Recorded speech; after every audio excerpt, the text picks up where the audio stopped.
Vamos acalmar nossos corações nesse momento, elevando o pensamento até Deus, até Jesus, procurando esquecer as coisas materiais, o mundo agitado lá fora, voltando o nosso bom pensamento para esse ambiente. Fé, amor, boa vontade nos une nesta noite. E aqui estamos. O livro branco que minhas mãos folheavam mostrou-me, em uma de suas páginas velhas e amareladas com o tempo, uma frase escrita num dia qualquer de um passado distante. A frase dizia simplesmente: só quem ama vive. Quem não aprender a amar, jamais terá vivido. Desde que estamos sobre a face da terra, o amor é a única força que nos rege, que nos orienta, que abre caminhos para vivenciarmos momentos de felicidade. E hoje, através da palestra a ser proferida, lições grandiosas vamos aprender, outras recordar. E a nossa intenção é, se possível, pôr em prática boa parte dessas lições no nosso dia a dia. Agindo assim, seremos criaturas humanas cada vez melhores. E nesse instante, com nossos corações acalentados, vamos pensar, refletir e orar. Pai nosso, que estais no céu, santificado seja o vosso nome. Venha a nós o vosso reino. Seja feita a vossa vontade, assim na terra como no céu. O pão nosso de cada dia nos dai hoje. Perdoai as nossas ofensas, assim como nós perdoamos a quem nos tem ofendido. E não nos deixeis cair em tentação, mas livrai-nos de todo mal, que assim seja.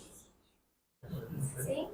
E hoje a gente tem aqui o nosso amigo irmão de Bebedouro do Calvário ao Céu, o Paulo Sampaio, né? O Perdão Liberta. Isso mesmo.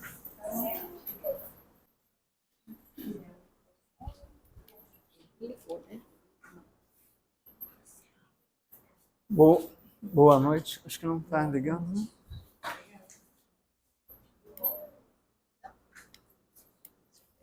Aqui.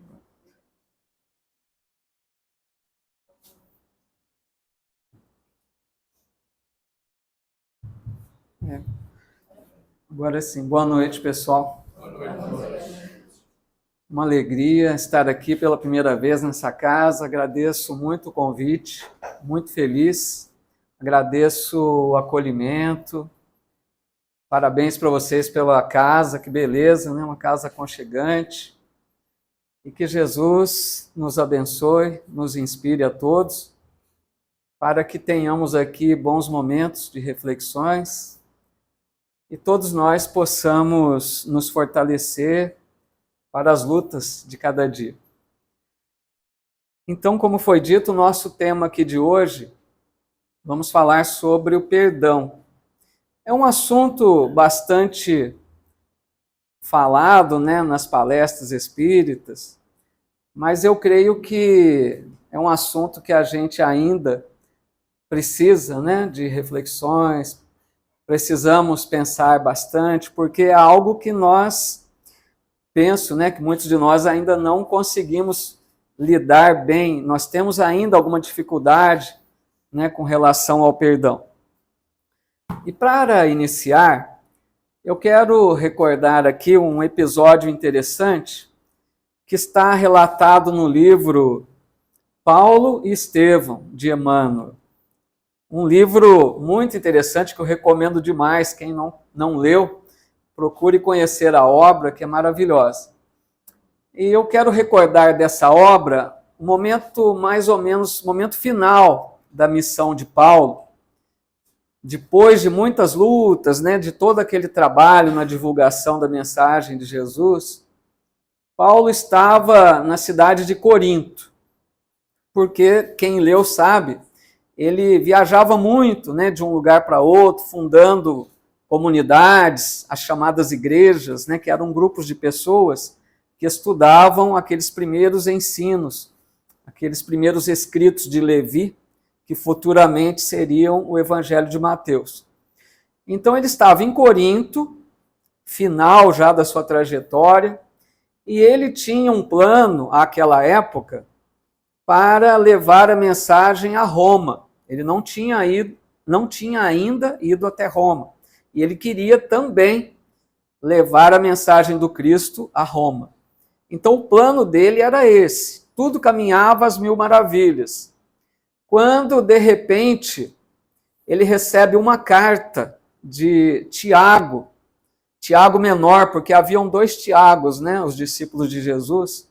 Tiago menor estava à frente da Casa do Caminho. A Casa do Caminho, para quem não ouviu falar, era um lugar onde os discípulos de Jesus atendiam as pessoas necessitadas, doentes, enfermos, carentes. Então, alguns discípulos lá trabalhavam, né, depois da morte de Jesus, eles acolhiam os sofredores. E Tiago menor estava à frente dessa empreitada, vamos dizer assim. Então Paulo recebe uma carta de Tiago, e na carta Tiago pedia a ele que fosse até Jerusalém para ajudar com perseguições do Sinédrio.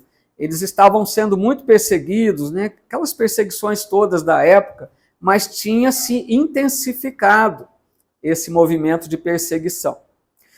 E Tiago chamava Paulo para ajudá-lo em Jerusalém. Aí pensem, amigos, a viagem que Paulo fazia geralmente era caminhando, a maior parte caminhando. Longas distâncias, que ele demorava meses, às vezes, para se deslocar de um lugar a outro.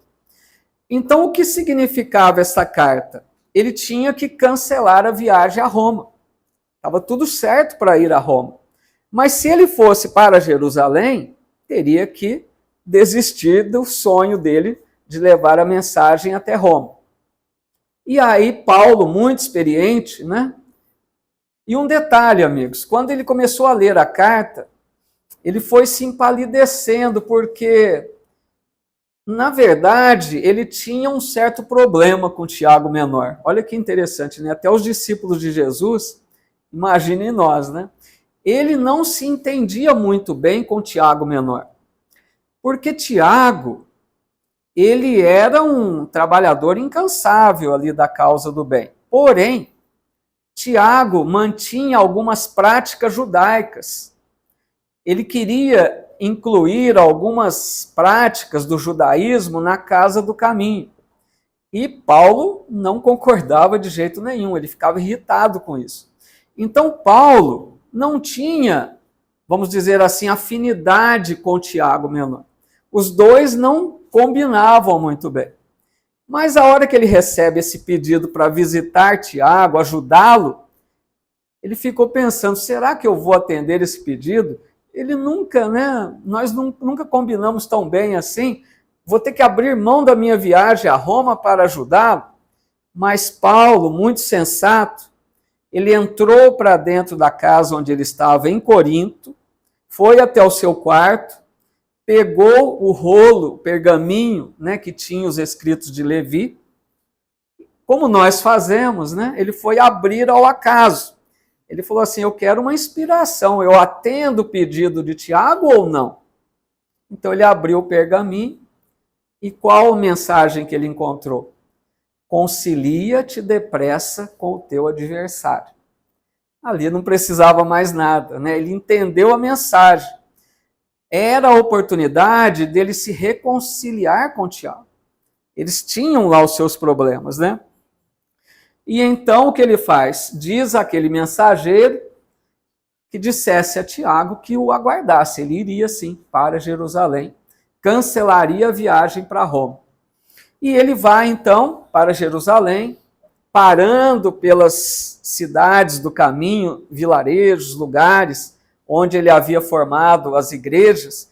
Entendamos, amigos, até uma observação, o termo igreja que nós temos hoje, né, eclesias, eram pequenos grupos de pessoas que se reuniam para estudar o chamado Evangelho, né, os escritos de Levi que já haviam à época. Então, o termo igreja ganhou outra conotação hoje, de um lugar, de um prédio. Mas na época, né, o termo eclesia se refere a um agrupamento de pessoas que se reúnem para estudar o Evangelho. Então ele foi parando, visitando as comunidades, até que ele chega a Jerusalém. E quando ele encontra Tiago, é interessante porque fazia muito tempo que eles não se viam.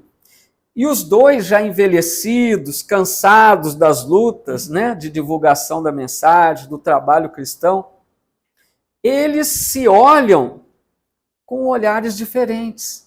Os dois que não se entendiam muito bem tiveram uma boa impressão de princípio ao se verem. Começaram a conversar e ali Paulo foi sentindo que Tiago tinha feito muito pelo trabalho do Cristo.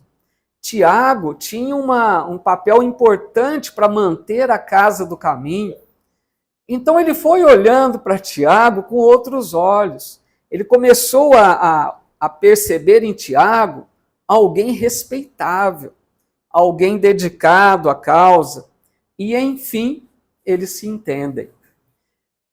E essa, amigos, eu fiz questão de trazer essa passagem porque é uma lição para nós. Por quê?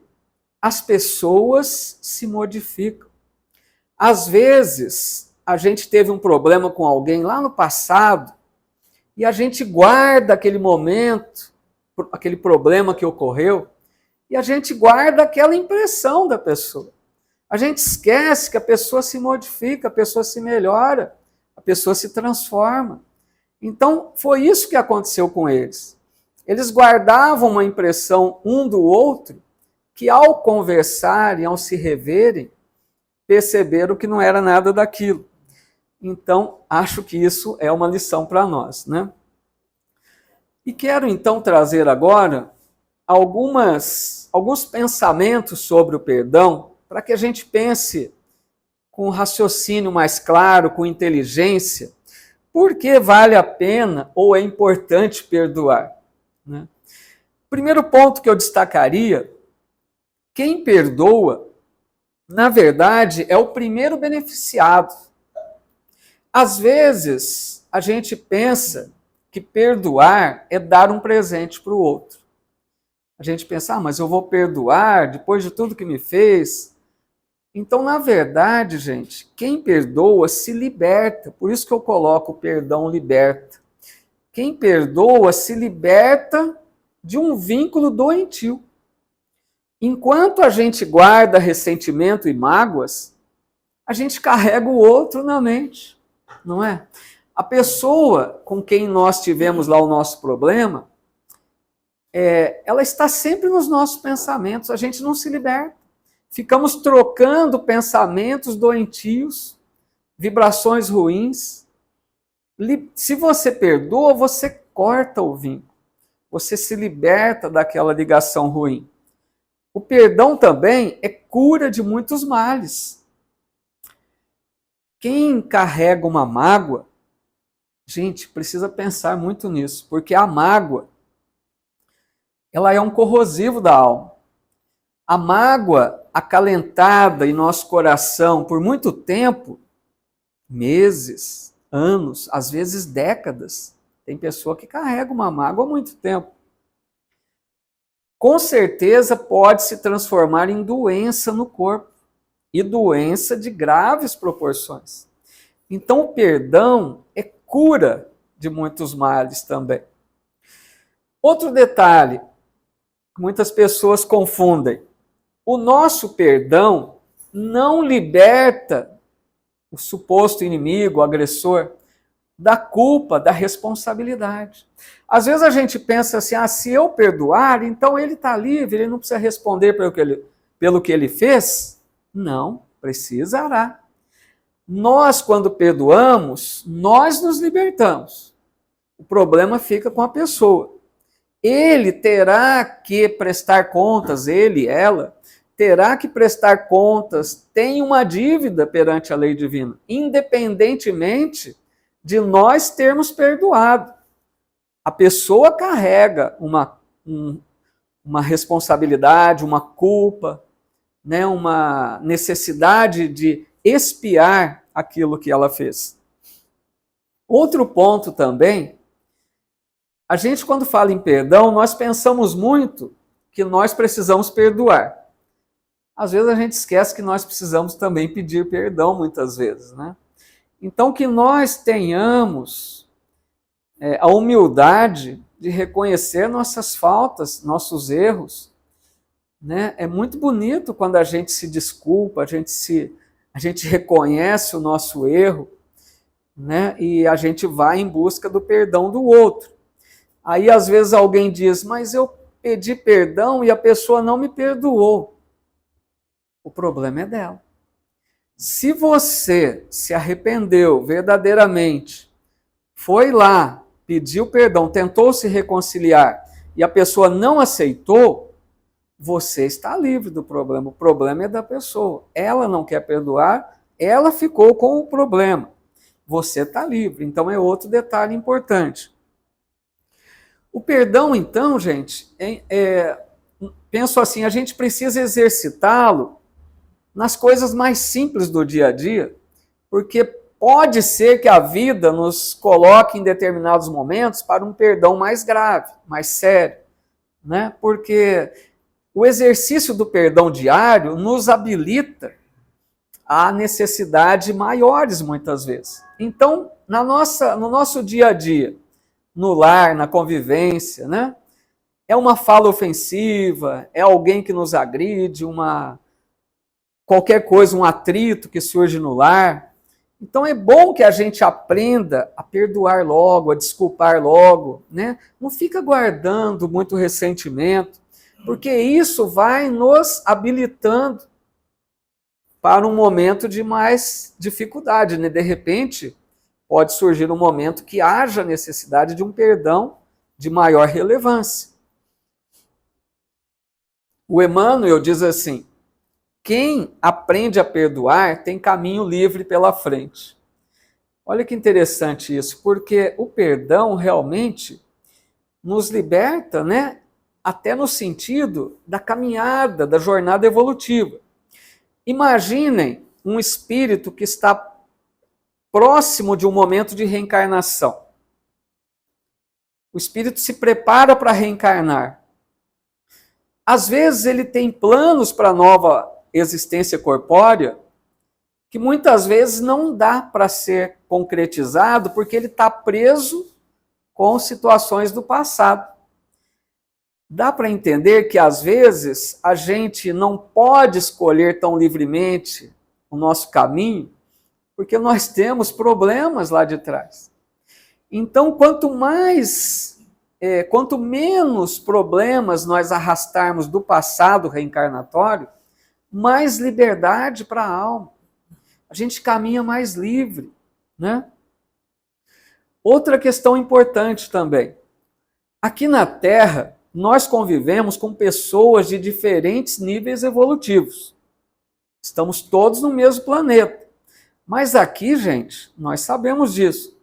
Tem pessoas tão boas, que não ficam se mostrando. Mas tem pessoas que são fraternas, que são amorosas, que são tolerantes, que são amigas, que perdoam com facilidade. Pessoas que já vivem como seres regenerados na Terra. E por outro lado, há pessoas que tiram a vida do outro a troco de nada. Então, entre esses dois extremos, aquele que já está num grau de elevação e aquele outro que está num grau primário ainda, existem níveis de gradação, né? Então, nós convivemos com pessoas com diferentes níveis evolutivos, de entendimento, de paciência, de tolerância, de compreensão. Por que eu digo isso? De repente, nós temos um atrito, um problema com alguém que você não sabe ainda qual o nível evolutivo dessa pessoa. Se for uma pessoa boa, vai te perdoar fácil. Mas e se não for? Então, nós precisamos estar preparados para entender que nos relacionamentos em sociedade, nós lidamos com pessoas diferentes. Então, nós precisamos desenvolver uma compreensão maior, uma certa tolerância maior, para entender que o outro, muitas vezes, não aprendeu o que nós já aprendemos. Às vezes o outro é agressivo, é rude, é impaciente. Se você tratar todos da mesma forma, não vai dar certo, né? Então é outra habilidade que nós precisamos desenvolver.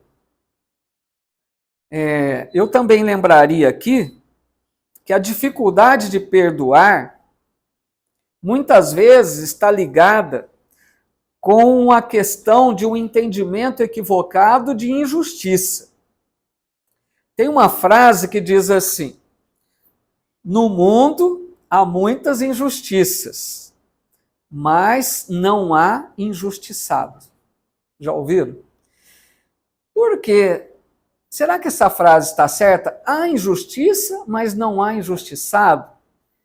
Analisemos o seguinte: se nós considerarmos a vida no intervalo berço-túmulo, a nossa existência corpórea aqui, há muitas injustiças. A gente vê pessoas boas que sofrem, que você não entende por quê. Não é? A gente diz assim, mas essa pessoa não merecia isso. Quantas e quantas nós vemos, não é? Então, há aparentes injustiças. Mas essa pessoa boa de hoje, com certeza, tem uma pendência de passado reencarnatório. Somente a reencarnação para explicar isso. Então, a pessoa boa de hoje só está enfrentando essa dificuldade, essa injustiça, entre aspas, porque tem uma pendência. A lei de causa e efeito bate a porta. Se não Deus seria injusto. Então é essa a ideia. Há injustiças aparentes, se considerarmos apenas essa existência aqui da Terra. Mas quando a gente compreende sobre a lei da reencarnação, que nós resgatamos muitas vezes problemas lá de um passado mais distante, né? E eu concluiria esses raciocínios que se nós queremos ser um bom espírito, um bom cristão, é preciso esforçar-se para perdoar.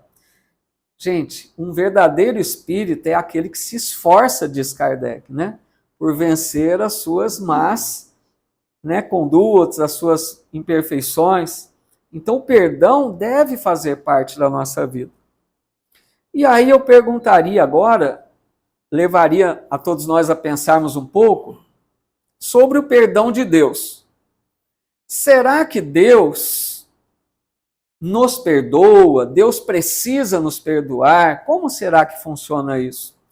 Porque a gente ouve muitas pessoas que dizem, às vezes assim, eu errei muito. Eu acho que Deus está muito triste comigo. Deus está bravo comigo. Deus está chateado comigo. Vocês já ouviram isso, né? As pessoas às vezes dizem isso. Mas, gente, Deus não é um ser humano como nós. Essa ideia desse Deus antropomórfico, né, que vem lá da época de Moisés, o ser humano projetava suas qualidades em Deus, né? A sua forma de ser em Deus. Deus não tem sentimentos como os nossos. Deus é a perfeição absoluta. Deus nos ama imensamente. Então eu diria que Deus não se chateia conosco. Deus não se entristece conosco. Deus não se irrita conosco. Sabe por quê? Porque Ele nos criou assim. Deus nos criou da forma mais difícil, eu sempre digo isso. Ele podia ter criado tudo anjinho, era mais fácil. Mas Deus nos criou com liberdade de escolha, livre-arbítrio. E o livre-arbítrio permite que nós escolhamos o mau caminho também, é parte da escolha. Se eu quero errar, Deus permite, não é? Faz parte da criação. Então Deus não poderia se irritar conosco se ele criou dessa forma, ele deu essa condição. Porque quando nós chegarmos à condição de um espírito puro, nós teremos um valor imenso, nós valorizaremos demais a trajetória. Então Deus quer que nós tenhamos o mérito, né, das conquistas. Então Deus pensou única e exclusivamente em nós, criando dessa forma. Mas então Deus não pune, Deus não castiga, mas Ele educa. Deus educa. Então Deus criou leis que fazem com que nós não extrapolemos também. Imagine se a gente errasse sem um termo para isso. Fosse errando sem ter uma consequência. Nós ficaríamos completamente descontrolados. Então Deus que nos ama, criou leis que colocam limites. A lei de causa e efeito é um limite.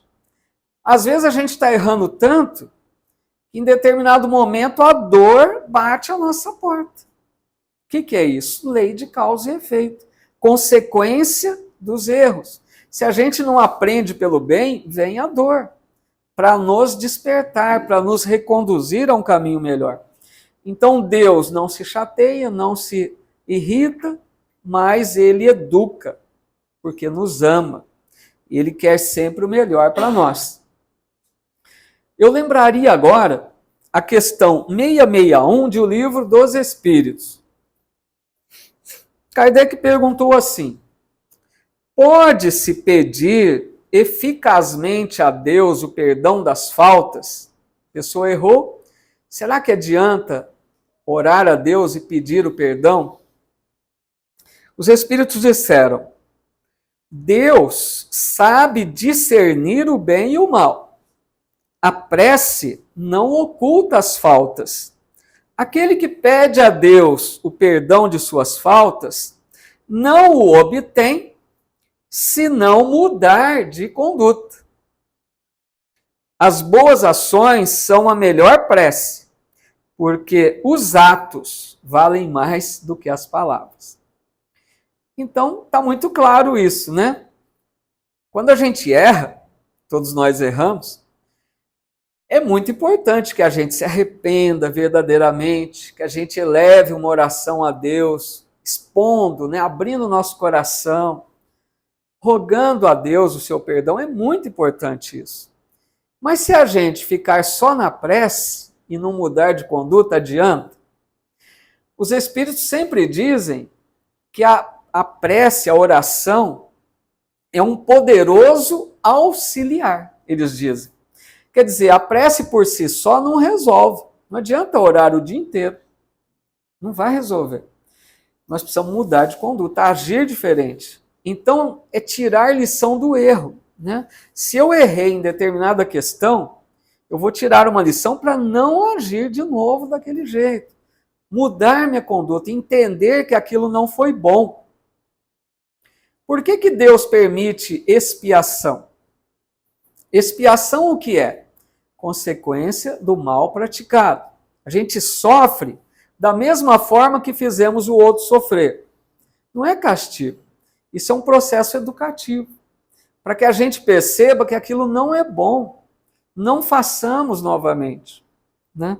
Então, arrependemos, rogamos a Deus o seu perdão, mas mudemos de atitude. Né? Tem uma frase até da Madre Teresa de Calcutá que ela diz assim: as mãos que ajudam são mais sagradas do que os lábios que apenas oram. Olha que bonito isso, né? Porque a pessoa que está envolvida com o trabalho no bem, é oração isso. É uma oração em ação, né? Já está um trabalho ali no bem. Não adianta ficarmos orando só, né? E não mudarmos, não agirmos no bem. Outro ponto interessante sobre o perdão, que muita gente também se questiona, que a pessoa diz assim, que perdoar é esquecer. Será que é? Porque a nossa memória, gente, não se apaga, né? Se não for um problema, né, de saúde, degenerativo, a memória não se apaga. Então, a pessoa questiona, mas eu não esqueci, será que eu perdoei? Fica em dúvida, né? Aí o que acontece é o seguinte, quando a pessoa perdoou, para você saber se você perdoou, vai acontecer da seguinte forma, você se lembrará do fato ocorrido eventualmente, primeiro ponto, você não se recorda sempre. Você vai se recordar, por exemplo, se alguém fala alguma coisa que remete lá ao acontecimento. A pessoa comentou alguma coisa que te fez lembrar do problema. Aí você se lembra. Mas você não lembra daquele ocorrido com os mesmos sentimentos da época. Porque quando aconteceu o problema, você pode ter sentido raiva, ressentimento, ódio, desejo de vingança, pode ter surgido um monte de coisa. Mas se você perdoou realmente, quando você se lembra, eventualmente, você não é tomado dos mesmos sentimentos. Então, isso é um sinal que foi perdoado, mesmo que se recorde. Diferentemente, né, da pessoa que se recorda constantemente do problema e todas as vezes que se lembra, é tomada de raiva, de ressentimento. Esse não perdoou, né? Então é muito claro isso. Caminhando aqui para o nosso encerramento, para não extrapolar muito do horário, tem uma fala do Chico Xavier, que é muito sábia, né? O Chico, uma sabedoria imensa, né? O Chico diz que Jesus se referiu ao perdão diversas vezes, e nós vemos isso no Evangelho, né? Quantas vezes Jesus falou sobre o perdão? Mas o Chico diz assim, eu creio que Jesus deixou o episódio da cruz como lição derradeira, ou seja, ele deixou para o final a lição da cruz para que ele pudesse dar o próprio exemplo. Porque, gente, Jesus, todos nós sabemos, só nos ofertou o amor. Né, só fez o bem, ensinou, falou, exemplificou. E o que nós, humanidade, devolvemos a ele? Ingratidão, acusações, né? Crucificamos o Cristo. Eu digo nós, assim, humanidade, né, que está representada naqueles daquela época. Né? Nós todos assumimos essa culpa aí, vamos dizer, porque até hoje nós erramos muito em torno disso. Então Jesus, por todo o bem que ele fez a todos nós, a toda a humanidade da época, o que ele recebeu de volta foi ingratidão, né? Foi acusações, foi a cruz. E quando ele estava quase expirando na cruz, né? Ele olha ao alto e pronuncia aquela frase maravilhosa, Pai, perdoa-lhes, eles não sabem o que fazem. Gente, quer maior exemplo que esse? Depois de tudo que ele sofreu, ele pedir a Deus com essa sinceridade que perdoasse a todos os seus acusadores, todos aqueles que fizeram tanto mal a ele, porque ele entendia que aquelas pessoas não sabiam bem o que estavam fazendo. E o Chico disse, esse ensinamento foi gravado a fogo na consciência da humanidade. Olha que bonito isso. Esse pensamento do Chico é muito verdadeiro, porque essa lição do Cristo marcou a gente. Quando a gente diz eu não perdoo, lembremos de Jesus, que depois de tantas injustiças, perdoou a todos, né? Pediu a Deus que perdoasse a todos. E para a gente encerrar então, eu trago aqui uma história sobre o perdão, que envolve também o Chico Xavier. Essa história, ela está narrada pelo Divaldo Franco, também desencarnado recentemente, né? O Divaldo narra essa história, está na internet. Vou narrar aqui com as minhas palavras, depois procurem, né? Com o Divaldo ficará muito melhor. Mas nessa história, o Divaldo conta que quando o Chico era ainda jovem na mediunidade, estava em Pedro Leopoldo, aconteceu um crime na sua cidade, Pedro Leopoldo. Um jovem foi assassinado. E ele deixou a mãe, que já era viúva, solitária, angustiada, aflita. Imagine a mãe perder um filho que já era viúva. E esse crime, então, deixou aquela mulher muito abalada. E numa noite seguinte, o Chico recebeu uma visita à noite de um espírito, de uma amiga desencarnada. Ela apareceu para o Chico durante o sono e pediu a ele que fosse até a casa daquela mulher para fazer um evangelho no lar junto dela, para ajudá-la a recuperar um pouco o bom ânimo, né, que ela estava muito mal. E o Chico, né, prestativo que era, logo no dia seguinte, ele pegou um exemplar do Evangelho segundo o Espiritismo e foi até a casa da mulher. Chegando lá, explicou a ela o motivo da visita. Ela o recebeu muito bem, convidou Chico a entrar, sentaram-se à mesa, e o Chico então fez uma oração e pediu à mulher que abrisse o livro ao acaso, como a gente faz às vezes, né, para escolher uma lição. Quando a mulher abriu, surgiu a lição, o perdão das ofensas. Aí a gente vê, né, a mão da espiritualidade sempre agindo a nosso favor. Então o Chico ia começar a ler a lição quando bateram a porta da casa dela. A mulher pediu licença, né, foi atender, e lá ela viu que estava um mendigo, um homem maltrapilho, dizendo a ela que estava com muita fome, se ela tinha algo para ele comer. Aquela mulher era tão bondosa, e ela disse a ele: olha, meu filho, nesse exato momento, eu não consigo te dar algo para comer, porque eu estou num momento de oração com um amigo, mas se você tiver um pouco de paciência, eu te convido a entrar, participa conosco da reunião, e ao final eu te preparo um pequeno jantar. O homem nem acreditava, né? Tamanha bondade. Mas, enfim, ele aceitou e entrou. Sentou-se à mesa junto de Chico e da mulher, e o Chico então começou a ler a lição, o perdão das ofensas. Conforme Chico lia, a casa, aquela sala ia sendo tomada de um perfume, de uma paz, de uma vibração amorosa.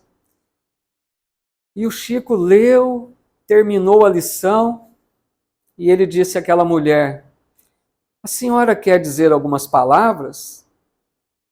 E ela então, emocionada, com lágrima nos olhos, uma mulher simples, ela disse mais ou menos assim: olha, seu Chico, eu não sei explicar o porquê aconteceu isso com meu filho, mas eu digo para o senhor que eu tenho muita fé em Deus e que eu confio muito em Jesus. E se Jesus pediu tantas vezes para a gente perdoar, eu te digo, Chico, de todo o meu coração, que eu perdoo a pessoa que tirou a vida do meu filho. Fez-se um silêncio. E daí, alguns instantes, aquela mulher levantou-se para preparar o jantar para aquele homem. Quando ele perguntou a ela: então a senhora é a mãe daquele moço que foi assassinado? Sim, meu filho, sou eu. Ele se ajoelhou aos pés da mulher e disse a ela: eu matei seu filho. Eu sou o assassino do seu filho. Mas se a senhora me perdoou sem que eu tivesse pedido perdão, eu preciso me reabilitar. Eu vou agora mesmo procurar uma autoridade. E saindo daquela casa, ele foi até a delegacia e confessou o crime. Na noite seguinte, o Chico recebeu outra visita espiritual durante o sono. Agora era aquele jovem falecido. Apareceu ao Chico e disse a ele: muito obrigado, meu amigo. Fui eu quem levou aquele homem até a nossa casa para que ele ouvisse da minha mãe que o perdoava. não precisa dizer mais nada, né? Que nós tiremos lições de tudo isso. O perdão é um santo remédio. Desejo a todos que tenham esforço, né? Dedicação para cada vez mais aprendermos a perdoar. Para fazer a prece final, né?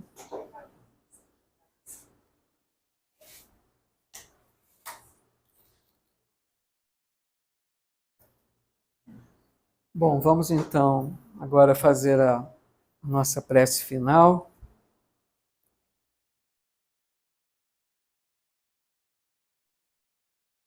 Nesse momento de tanta paz, essas vibrações amorosas do ambiente, sentindo a presença dos bons amigos espirituais à nossa volta, amigos que se esforçam por nós, amigos que estão felizes pela nossa presença nesta casa. E assim, então, possamos abrir o nosso coração a Deus, nosso Pai, e agradecer pela nossa vida. A vida é uma bênção de Deus. Por mais problemas que nós enfrentemos na vida, nós vamos entendendo com a doutrina o quanto representa uma nova existência na carne. Quantas possibilidades, quanto da misericórdia de Deus, planejando reencontros, possibilitando resgates, permitindo que nós avancemos espiritualmente. Então, a nossa gratidão a Deus por essa bênção imensa. Que Deus nos ilumine sempre, nos fortaleça, para que a gente escolha sempre o melhor caminho. E Jesus disse que o melhor caminho é passar pela porta estreita, é trabalhar as nossas imperfeições, é vencer todos aqueles inimigos que moram em nós. O egoísmo, o orgulho, a intemperança. Que nós sejamos fortes para construirmos um futuro melhor para nós mesmos. Agradecemos a Jesus, o Mestre, pela paciência infinita em nos esperar. Há quanto tempo Jesus acompanha nossos passos, nos ofertando possibilidades, nos convidando inúmeras vezes para seguir junto dele, e nós temos rejeitado os convites. Então nós dizemos: Senhor Jesus, toca nosso coração, nos ajude a vencermos de uma vez tudo aquilo que nos prende à inferioridade da vida. Nos ajude a perceber a beleza de uma vida com mais amor. Nos ajude a enxergar o nosso semelhante como um irmão que verdadeiramente é. Ilumina, Senhor, os nossos passos. Abençoe o nosso lar para que saibamos conviver em paz. Que possamos levar dessa bênção que recebemos aqui hoje para os nossos lares, nos fortalecendo a cada dia. Que Jesus nos abençoe, nos ampare, nos inspire e nos fortaleça sempre. Que assim seja.